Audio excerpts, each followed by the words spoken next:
Cette rêve qui annonce la richesse. Vous savez, la richesse, elle est d'abord spirituelle avant d'être physique.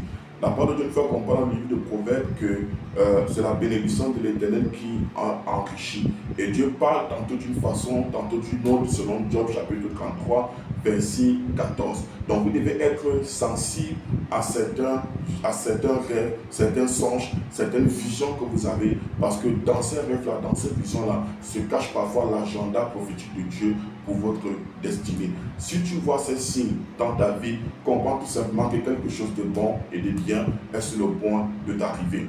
Quels sont les signes qui annoncent la richesse dans la vie d'une personne? Le premier signe, c'est lorsque tu te vois avec de grands hommes. C'est lorsque tu te vois avec de grandes personnes. La parole de Dieu dit que de la poussière, Dieu réduit le pauvre, et du fumier, il fait sortir l'indigent pour le faire asseoir avec les grands. Notre Dieu est un Dieu d'élévation. Notre Dieu est un Dieu de promotion. Dieu s'intéresse aussi à ton élévation sur le plan physique, parce qu'il y a des personnes dont leur influence est fonction de leur position. Donc lorsque tu te retrouves en train de rêver, où tu es peut-être avec des chefs d'État, avec des autorités de ton pays, avec certaines stars, avec certains milliardaires et tout, avec certains grands hommes de Dieu, tu te retrouves en train de faire de ce genre de rêve-là, comprends tout simplement que tu seras grand, qu'il y a une richesse qui arrive dans ta vie. Donc l'un des moyens par lequel le Seigneur passe seulement pour te montrer que tu as une grande étoile, que tu seras quelqu'un de grand et de riche et de puissant demain, c'est quand tu te retrouves dans tes visions, dans tes songes avec les grands. Le deuxième songe qui annonce la richesse, c'est là où tu es en train de cueillir des fruits. Sois sensible à cela. Vous voyez, quand vous avez ce genre de signes, ça vous permettra de voir comment prier de façon prophétique et dans la pensée et la volonté de Dieu pour vous. Donc lorsque vous retrouvez en train de faire des rêves où il y a des fruits mûrs que vous êtes en train de cueillir sur un arbre, parfois c'est à même le sol dont les fruits ont mûri, parfois ça peut être des mangues, ça peut être des pommes, ça peut être des goyaves, et ainsi de suite. Vous commencez à ramasser cela à même le sol et tout. Comprenez simplement qu'il y a une saison de visitation qui vient. Donc vous devez être sensible et connaître la signification de ces rêves-là afin de prier la prière qu'il faut. Le troisième songe qui annonce la richesse, c'est lorsque vous vous retrouvez souvent en train de voir soit un champ un pâturage bien vert, ou un champ de blé, ou un champ de maïs doré. C'est-à-dire que vous voyez la verdure, un pâturage. Et parfois dans cette verdure-là, vous allez voir qu'il y a des bœufs, des vaches, des chèvres, des animaux et tout. Donc, c'est un grand champ que vous voyez devant vous. Ça peut parfois signifier l'évangélisation, mais ça signifie aussi la richesse. Alléluia.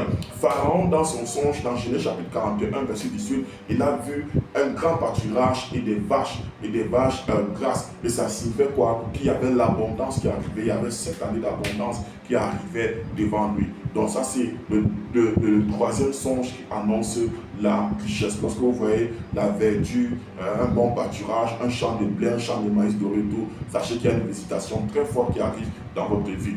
Le quatrième songe qui annonce la richesse, c'est lorsque tu te retrouves en train parfois de pêcher des poissons.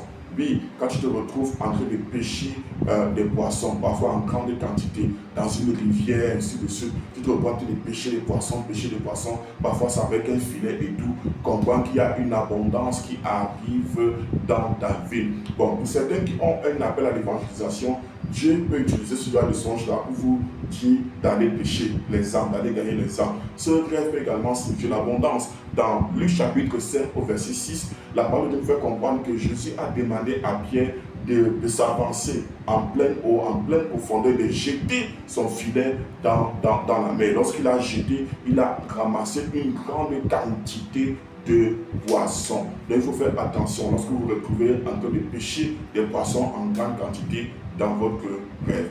Le cinquième songe qui annonce la richesse, c'est lorsque tu te retrouves dans une belle maison ou alors sur le chemin des pierres précieuses. Tu peux te retrouver dans une atmosphère, dans une maison qui n'est pas la tienne et qui n'est pas la maison dans laquelle tu vis actuellement. Donc tu vas voir que la maison est jolie, parfois il y a de l'or partout, la maison est luxueuse, elle est propre, ainsi de suite. Parfois c'est sur un chemin où il y a des pierres précieuses, donc il y a l'or un peu de partout. Tu vas te rendre compte qu'il y a des diamants, des pierres précieuses et tout. l'endroit est tellement beau que lorsque tu te réveilles, tu te demandes si ta chambre n'est même pas la porcherie. Donc fais attention parce que c'est un rêve qui manque d'élévation, qui montre la richesse. Tu es sur le point d'entrer dans un palais. Je prie que ça soit ton partage au nom de Jésus-Christ. Le sixième rêve qui annonce la richesse, c'est lorsque tu te retrouves avec des vêtements sublimes dans un rêve. Oui, il n'y a pas de changement de dimension sans changement de vêtements.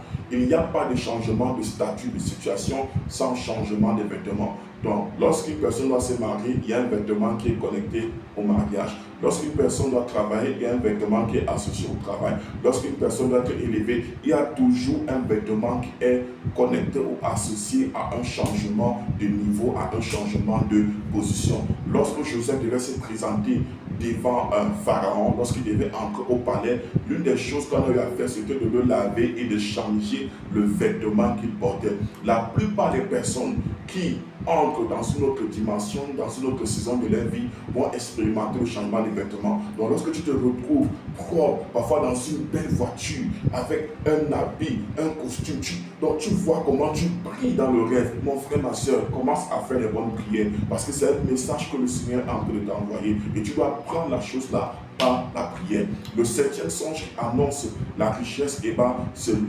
lorsque tu te retrouves en train d'être béni dans le rêve. Parfois, tu vas voir comment quelqu'un est en train de te donner de l'argent, on te remet une grosse somme d'argent, une mallette d'argent et tout. Parfois, tu es en train de signer un contrat de travail, des choses comme ça. Tu vas comprendre que la visitation financière est en train d'arriver. Ne vous amusez pas quand c'est une quantité importante d'argent. Si ce sont des pièces ou un seul pied, levez-vous dans la prière. Parce qu'à ce moment-là, il s'agit de la sécheresse, de la limitation financière. Mais quand c'est beaucoup d'argent dans un sac, dans une mallette et tout, quand vous remet, mon frère, ma soeur, sachez qu'il y a la richesse qui est en train de vouloir frapper à votre porte. Levez-vous et possédez cela dans la prière. Que le Seigneur vous bénisse, qu'il vous fasse du bien. J'espère que vous avez été édifié. N'oubliez pas de vous abonner, de mettre un cœur et de partager cette vidéo. Celui qui me dit Amen en commentaire, que l'onction de la richesse te localise au nom de Jésus-Christ. Amen.